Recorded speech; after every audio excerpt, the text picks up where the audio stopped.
मैंने तुमसे कहा ना कि ये तुम्हारे बच्चे और तुम इन बच्चों की माँ हो। बड़े बड़े मेरे बच्चे? नहीं नहीं, ये तुम्हारी बेटी नहीं है, तुम इसकी बेटी हो और ये तुम्हारी माँ है। तो कहाँ थी? अरे सासू माँ छोड़ दीजिए इसे। ये कोई तरीका है बेटी से मिलने का? इस तरह तो आप इसे दोबारा खो देंगी। पहले तो मुझे शक था, लेकिन अब यकीन हो गया है कि आप लोगों को मेरे बारे में जरूर गलतफहमी हो गई है। मैं वो नहीं हूँ जो आप लोग मुझे समझ रहे हैं। प्लीज मम्मी, आप ऐसा मत कहिए ना, आप ही हमारी मम्मी हैं। इस तरह मुझ पे हमला करोगे तो वाकई में मुझे लगने लगेगा कि मैं आप लोगों की माँ हूँ और इस औरत की बेटी। हाँ, तुम मेरी बेटी ही हो। ये नहीं हो सकता, प्लीज बताओ ना। अरे ये सच है ज्योति, कड़वा ही सही लेकिन यही सच है कि 30 साल पहले इन्होंने तुम्हें जन्म दिया था। I can't believe this. ये औरत मेरी माँ नहीं, उस वक्त ये ठोक ठाक थी बाबा, ठोक नहीं, ये ठीक ठाक थी। एक मिनट, आपने क्या कहा? मैं आपकी क्या हूँ? बीवी। तो फिर ये औरत कौन है? बीवी। मैं इनकी बॉस हूँ। एक पत्नी के होते हुए दूसरी औरत को बीवी बनाना ये कहाँ की शराफत है मिस्टर सक्सेना? नहीं, ये मेरी बीवी नहीं है। अरे लेकिन अभी तो ये कह रही थी कि आपकी बॉस है। हाँ, बॉस है लेकिन बीवी नहीं है। ये अलग बात है कि बीवी की तरह मुझे हमेशा नाक करती रहती है। खैर मुझे इससे क्या लेना देना, मैं तो आप लोगों की गलतफहमी दूर करने के लिए आई हूँ। मेरा आपसे कोई संबंध नहीं है। ज्योति जी प्लीज याद करने की कोशिश कीजिए ना। पिछले 6 महीने से ये सब आपको ढूंढ रहे हैं और मिस्टर सक्सेना तो दिन रात आप ही के नाम की माला जपते हैं। पूरी दुनिया में बस आप ही ने के लिए सब कुछ है। आप ही कुछ कहिए ना। दुनिया में देखिए मिसेस, मैं मिसेस नहीं हूँ, मैं चंद्रिका हूँ और मैं आज तक कुंवारी हूँ। अच्छा, कुंवारी लड़कियों को बहकाने में काफी माहिर लगते हैं आप। नहीं, ये देखिए, ये मिसअंडरस्टैंडिंग कुछ ज्यादा ही बढ़ रही है। देखो, मैं तुम्हें ये साबित कर सकता हूँ कि तुम ही मेरी बीवी हो। कैसे? वो देखो, बच्चों ने तुम्हें दीवार पे लटकाया है। हाँ? मतलब तस्वीर। हाँ? ये मेरी तस्वीर? हाँ। नहीं है, ये मेरी तस्वीर नहीं है। क्या कह रही हो तुम? हाँ, ये मेरी तस्वीर नहीं है। देखिए, मैं आप लोगों की ज्योति नहीं हूँ, मैं आशा हूँ, आशा चौधरी। जेपी चौधरी की इकलौती बेटी आशा चौधरी हूँ मैं। मम्मी प्लीज ऐसा मत कीजिए, हमें छोड़ के मत जाइए। आप लोग मुझे मम्मी नहीं कहेंगे। हाँ, चाहो तो दीदी कह सकते हो।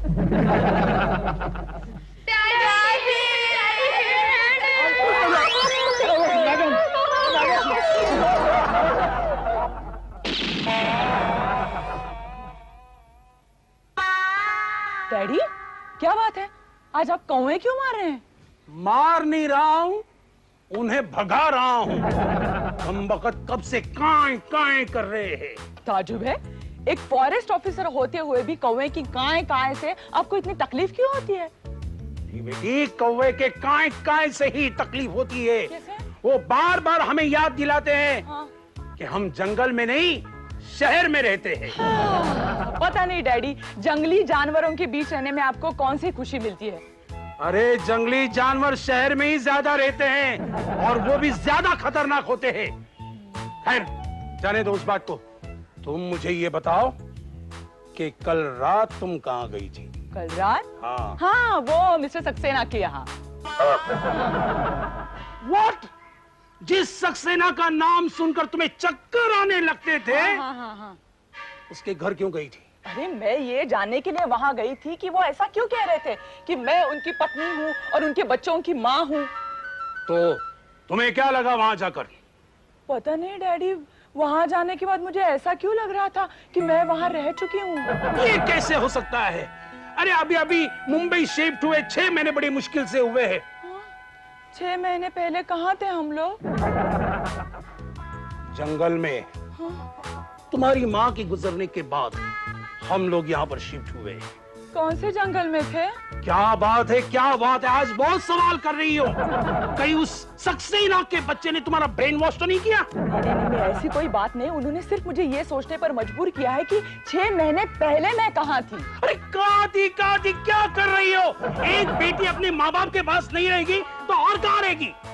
ज्योति रिलैक्स, आप इतना टेंशन क्यों ले रहे हो? हाँ, मैं तो ये सिर्फ इसलिए पूछ रही हूँ कि अगर मिस्टर सक्सेना ने मुझे फिर से कांटेक्ट किया तो मैं उनको ये कन्विंस कर सकूं कि वो मैं नहीं हूँ। कोई जरूरत नहीं है, किसी को कन्विंस करने की कोई जरूरत नहीं है। याद रखना, उस सक्सेना के बच्चे का अगर वापस फोन आए, साफ साफ कह देना कि आइंदा यहाँ फोन नहीं करना, वरना नतीजा ठीक नहीं होगा। समझ गई ना? Yes yes daddy. हाँ, और हाँ, हम जल्दी वापस जा रहे हैं। कहाँ?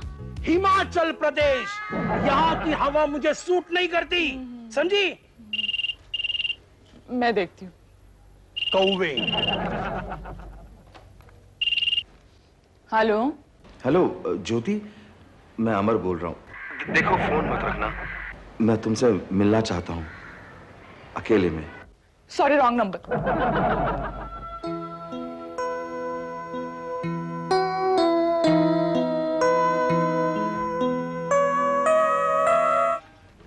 अमर, यार ये तो गड़बड़ हो गई। क्या हुआ? आमतौर पर जब बीवी हस्बैंड को भूल जाती है ना तो हस्बैंड खुश हो जाता है, लेकिन जहां तक याददाश्त खो जाने का मामला, ये मामला गड़बड़ है यार उसने हमें बिल्कुल नहीं पहचाना है यार। एक बात बताऊं? क्या? वो तुम्हें भूल गई है ना, तुम भी उसे भूल जाओ। क्या बक रहे हो तुम? अरे तुम जानते नहीं यार, ज्योति भाभी के लौटने से काफी सारे लोग दुखी हो गए। मतलब? तुमने सुबह से चंद्रिका मैडम का चेहरा नहीं देखा? ये इतना सा हो गया है। स्वीटी कह रही थी वो दिल्ली वापस जा रही है। क्या? हाँ, वो क्या करेगी ज्योति भाभी के लौटने के बाद? तुम्हें घर पे बुलाएगी दोनों को खाना खाने के लिए? अरे वो तुम्हारे लिए कितनी आस लगाए बैठी थी। या तुम कुछ भी बोलते रहते हो यार। अमर एक बात बता, ज्योति भाभी के लौटने से तुम्हें खुशी हुई है या गम? अरे गम की तो तुम बात ही मत करो, लेकिन सबसे दुख की बात तो यह है कि ज्योति को पाकर भी मैं नहीं पा सक रहा हूँ। एक काम करो, क्या? उसकी याददाश्त वापस लाने की कोशिश करो। कैसे? वो तो मुझसे फोन पे बात भी नहीं करती। एक काम करो, सीधे उसके घर पे चली जाओ और कुछ बातें ऐसी बताना जिससे उसकी बीती हुई जिंदगी वापस याद आ जाए। अरे क्या बताऊं? उसको मैंने 3 बच्चों को दिखाया, अपनी माँ से मिलवाया, फिर भी उसे कुछ नहीं याद आया। अब क्या दिखाऊं उसे मैं? अमर, तुमने उसके साथ कभी मिलकर गाना गाया? हाँ, गाना तो गाया। जैसे वो हिंदी फिल्मों में गाते हैं ना, हीरो की याददाश्त खो जाती है तब हीरोइन गाना गाती है, हीरोइन की याददाश्त खो जाती है तब हीरो गाना गाता है। वैसे बचपन के दिन बुला ना देना, आज हंसे कल रुला ना देना। पेन से क्या हो रहा है यहाँ? कुछ नहीं मैडम, मैं अमर को कुछ सजेशंस दे रहा था। गाकर? नहीं, वो दरअसल क्या है, वो ज्योति भाभी की याददाश्त वापस लाने के मैं उसे नुस्खे बता रहा था। पेन से, ये ऑफिस आपको गाना गाने की और पर्सनल एडवाइस देने की तनख्वाह नहीं देती। और आप सब प्लीज अपना काम अच्छी तरह से खत्म कर दीजिए। दिल्ली जाने से पहले मैं ये पूरा ऑफिस सॉर्ट आउट करके जाना चाहती हूँ। मैडम, आप वाकई दिल्ली वापस जा रही हैं? Sweety, yes ma'am. दिल्ली से कोई फैक्स आया?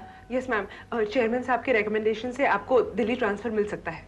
गुड, चेयरमैन साहब के साथ मेरा अपॉइंटमेंट फिक्स कीजिए। Okay.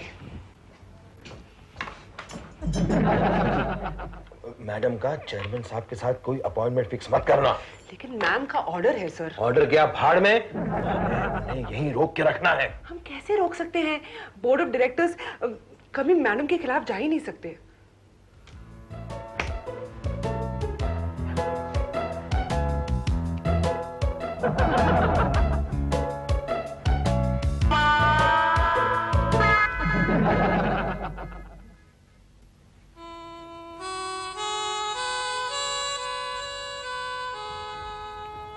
May I come in, madam?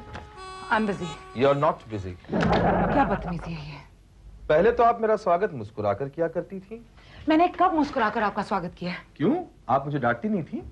उसे आप मुस्कुराकर स्वागत करना कहते हैं? क्योंकि उस डांट के पीछे हमेशा एक मुस्कुराहट छुपी थी madam. Mister Saxena, you're wasting my time.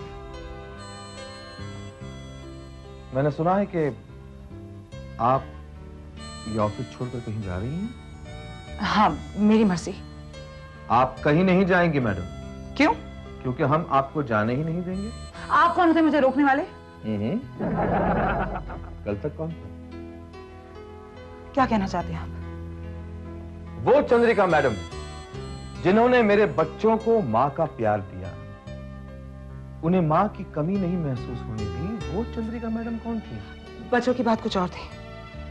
अब आपकी बीवी वापस आ गई है अब बच्चों को भी मेरी याद नहीं आएगी। मेरी बीवी वापस नहीं आई है मैडम। इसका मतलब जब वापस आ जाएंगी तब मेरी जरूरत नहीं रहेगी ना? अरे आपने ये डिसाइड कर लिया है कि आप मुझसे झगड़ेंगी?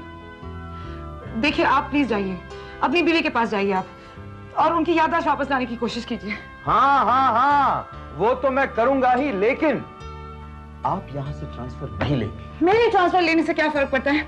मैं जाने से पहले आपको डिसमिस तो नहीं कर रही ना? देखिए मैडम, कान खोलकर सुन लीजिए, अगर आप यहां से चली गई तो मैं ये नौकरी छोड़ दूंगा। मुझे उस ऑफिस में काम ही नहीं करना जिस ऑफिस में आप ना हो।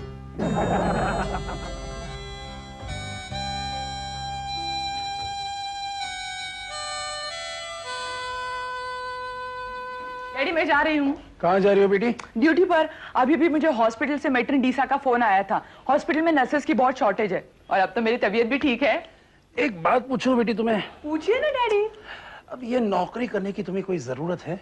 ये आप क्या कह रहे हैं डैडी? नहीं, मैं ये चाहता हूँ कि देखो, वैसे भी हम लोग कुछ दिनों के बाद यहाँ से जाने वाले हैं। हाँ। मैं चाहता हूँ तुम ये नौकरी छोड़कर घर में थोड़ी दिन के लिए आराम करो, अपने सहेलियों के साथ घूमो फिरो, पिकनिक की प्रोग्राम बनाओ। डैडी यहाँ कहाँ मेरी सहेलियां हैं? यहाँ तो आसपास तक मेरे कोई पहचान वाले भी नहीं जिनके साथ मैं फ्रेंडशिप कर सकूं। मेरे सब फ्रेंड्स तो हॉस्पिटल में हैं, डॉक्टर्स, नर्सेस। डैडी आप बड़े दुखी नजर आ रहे हैं, क्या बात है? नहीं बेटा, मैं अंदर से बहुत घबराया हुआ हूँ। मैं डरता हूँ कहीं मैं तुम्हें खो न बैठूं। ये क्या कह रहे हैं आप? नहीं बेटी, वो सक्सेना का एपिसोड जब से शुरू हुआ है ना, तब से मेरी नींद ही गायब हो गई है। डैडी आप क्यों टेंशन ले रहे हैं? मैंने वो सक्सेना को एक बार कह दिया है ना कि मैं वो नहीं हूँ जो वो मुझे समझते, तो फिर डर किस बात का? सही बात है, फिर डर किस बात का? हाँ? लेकिन एक गुजारिश करूं? गुजारिश? ये कैसी बातें कर रहे हैं डैडी आप? ये एक बाप बोल रहा है बेटी। वो चाहता है कि उसकी अपनी बेटी को कोई भी आदमी बहका कर उससे दूर ना ले जाए। बेटी, तुम ही तो अब मेरी जिंदगी का सहारा हो। इसका मतलब ये नहीं है कि मैं तुम्हें कैद करके अपने घर में रखूं, लेकिन मैं ये भी नहीं चाहता कि कोई आयरा गहरा आकर तुम्हें मनगढ़ंत कहानी सुनाकर तुम्हें मुझसे दूर ले जाए। मैंने तुम्हारी मम्मी को वचन दिया था कि तुम्हें मैं एक अच्छे खानदान में विदा करूंगा, जहां पर तुम्हें सुख, शांति, अमन, चैन की जिंदगी मिले। तुम्हारी किस्मत में हिमालय की चोटी हो, कुल्लू मनाली की खाई नहीं।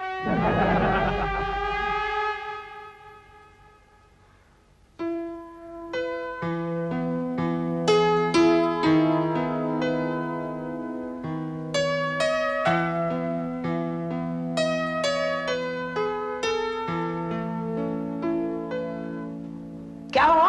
खाना खा लो। मुझे भूख नहीं है। मुझे भी भूख नहीं है। मुझे भी भूख नहीं है। अरे तो क्या सारा खाना मैं खाऊंगी? हाँ नानी माँ। हाँ? एक्चुअली क्या है ना कि मम्मी ने हमें पहचानने से इनकार कर दिया ना, तो किसी भी चीज में मन नहीं लग रहा। मैं तो शाम तक खाना नहीं खाऊंगा। मम्मी की याद आने के लिए बॉडी में थोड़ी तो एनर्जी चाहिए। समझ में नहीं आता ज्योति ऐसा क्यों कर रही है। समझ में नहीं आ रहा कि वो वाकई हमारी मम्मी है भी या नहीं। समझ में नहीं आता। एक मिनट, क्या समझ में नहीं आता? वो हमारी मम्मी ही है, बस उसकी याददाश्त खो गई है। याददाश्त वापस लाने के कोई तरीके नहीं है? हाँ बच्चों, एक काम करो, तुम्हारे एल्बम के कुछ फोटोज उसे दिखाओ। हो सकता है फोटोज देखकर, पुरानी बातें सुनकर उसकी याददाश्त वापस आ जाए। नहीं नहीं, हम ऐसा नहीं कर सकते। क्यों? उन्होंने कहीं अपना एल्बम दिखा दिया तो? हाँ नानी माँ, रितु दीदी ठीक कह रही है। वो कोई दूसरी औरत निकली तो? नहीं नहीं, वो दूसरी औरत हो ही नहीं सकती, वो मेरी ज्योति ही है। तुम लोग एक काम करो, उसे फोन करके बोल दो कि हम लोग आ रहे हैं। उनका नंबर हमारे पास कहाँ है? कैसे बच्चे हो तुम लोग? मम्मी का फोन नंबर नहीं है? आपके पास है? वो मेरी मम्मी थोड़ी है। अरे हाँ, डैडी के टेबल पर मिस्टर चौधरी का नंबर मैंने देखा था। हाँ तो जाओ ना, देखो ना। हेलो। हेलो, मम्मी को फोन दो। क्या? मतलब ज्योति जी को फोन दो। कौन ज्योति? यहाँ कोई ज्योति होती रहती नहीं। सॉरी सॉरी, आप आशा जी को फोन दो। कौन बोल रहा है? मैं उनकी सहेली बोल रही हूँ। रितु नाम है मेरा। हाँ रितु, कैसी हो तुम? और तुम्हारे डैडी की तबीयत कैसी है? तो मुझे कोई और ही रितु समझ रहा है। ठीक है, तू बात कर तू। मेरे डैडी ठीक है, अच्छे हैं। आप कैसे हैं? मैं बहुत बढ़िया हूँ। सुनो रितु, हाँ? तुम हमारे घर आ जाओ और आशा को कुछ समझाओ। वो किसी सक्सेना नाम के आदमी के चक्कर में आ रही है। ये क्या बोल रहे हैं आप? हाँ, कल रात वो उसके घर गई थी और वहां से जब से आई है तब से कुछ अपसेट सी हो गई है। न जाने उसने क्या दिखा था वहां पर। मुझे आकर बेहुदा सवाल कर रही है कि 6 महीने पहले हम कहाँ थे, हम क्या करते थे। तुम जरा उसे समझाओ बेटी। हाँ, मैं समझा दूंगी। आप आशा जी को फोन देंगे? नहीं बेटी, वो इस वक्त नहीं मिल सकती, वो हॉस्पिटल गई है। हाँ, हॉस्पिटल गई है। अच्छा। हाँ रितु बेटी, तुम्हारी शादी का क्या हुआ? कब है तुम्हारी शादी? मेरी शादी 10 साल के बाद। हाँ? बिल्कुल अपने बाप पर गई है। क्या नाटक करती है रे तू? लेकिन नानी माँ करे क्या? वो तो हॉस्पिटल चली गई। चलो हम सब हॉस्पिटल जाते हैं। हाँ चलो चलो। 1 मिनट नानी माँ, आप यहीं रहिए, वरना आपको देखकर मम्मी डर जाएगी। चलो चल। Good morning madam. Good morning. तू 6 नंबर को टेरामाइसिन का इंजेक्शन दे दे। अब तेरी तबीयत कैसी है बेटा? अब ठीक हूँ। तू जब चली गई थी ना तो बहुत सारे पेशेंट्स डिस्चार्ज लेके चले गए। ओह मैडम, आप मेरा मजाक उड़ा रही हैं। अरे नहीं, पता नहीं क्या जादू है इन हाथों में। या तो पेशेंट ठीक होके चले जाते या फिर डिस्चार्ज ले लेते हैं। अच्छा, आज कौन सा वार्ड दे रही हैं आप मुझे? आज तू बच्चे लोग के वार्ड में चली जा। बच्चों का वार्ड? क्यों, व्हाट्स द प्रॉब्लम? नहीं, आज मैं वहां जाना नहीं चाहती। अरे तुम्हें तो बच्चे लोग बहुत पसंद है। नहीं, दरअसल मैं वहाँ कंसंट्रेट नहीं कर पाऊंगी। क्यों, बात क्या है? दरअसल कल एक आदमी मुझे मिलने आया था। वो कह रहा था कि मैं उनके बच्चों की माँ हूँ। अरे तूने पुलिस में नोटिफाई किया कि नहीं? वो बच्चे भी कह रहे थे कि मैं उनकी माँ हूँ। अरे तुम मुझे बता वो लोग कौन है, मैं वो लोग को ठीक करूंगी। नहीं, उसकी कोई जरूरत नहीं। मैंने उनको कह दिया है कि वो जो समझ रहे वो मैं नहीं हूँ। लेकिन पता नहीं वो बच्चे बार बार मेरी नजरों के सामने आ रहे। पता नहीं उनके साथ किस जन्म का रिश्ता है मेरा। अरे मुंबई में टाइम पास करने वाले ऐसे बहुत लोग मिल जाएंगे। बीच में मुझे टेलीफोन आता था, कहता था आई लव यू। जब मैंने मिलने को बुलाया ना तो दूर से देखकर ही भाग गया। फोन पे मैं उसे काफी जवान लगती थी। तू एक काम कर, अपने डैडी से कह तेरे लिए एक अच्छा सा लड़का देखे। वो जो अपने डॉक्टर रमेश है ना, वो तेरे में काफी दिलचस्पी दिखा रहे थे। डॉक्टर रमेश? कौन डॉक्टर रमेश? अरे अपने डीन का लड़का, अभी अभी अमेरिका से आया है। डॉक्टर रमेश?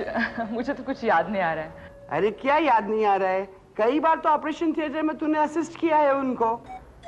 वो ऑपरेशन थिएटर में तो वो मास्क लगाए रहते हैं ना डॉक्टर के मुंह पर, इसलिए शायद मुझे याद नहीं आ रहा है। अरे तुम्हारी याददाश्त के साथ तो जरूर कुछ प्रॉब्लम है। तुम्हें तो ये भी नहीं याद है कि तुम कौन से कॉलेज में गई थी।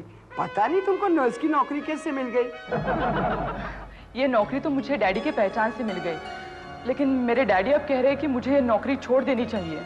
क्यों? दरअसल मेरे डैडी को यहाँ की हवा सूट नहीं करती और मुझे भी लगता है कि मुझे ये शहर छोड़ देना चाहिए। तुम्हें ऐसा क्यों लगता है? क्योंकि अगर मैं यहाँ रहूंगी तो जरूर किसी उलझन में फंस जाऊंगी। कैसी उलझन? हाँ, नहीं कुछ नहीं, मैं बच्चों के वार्ड में जाती हूँ। ओके।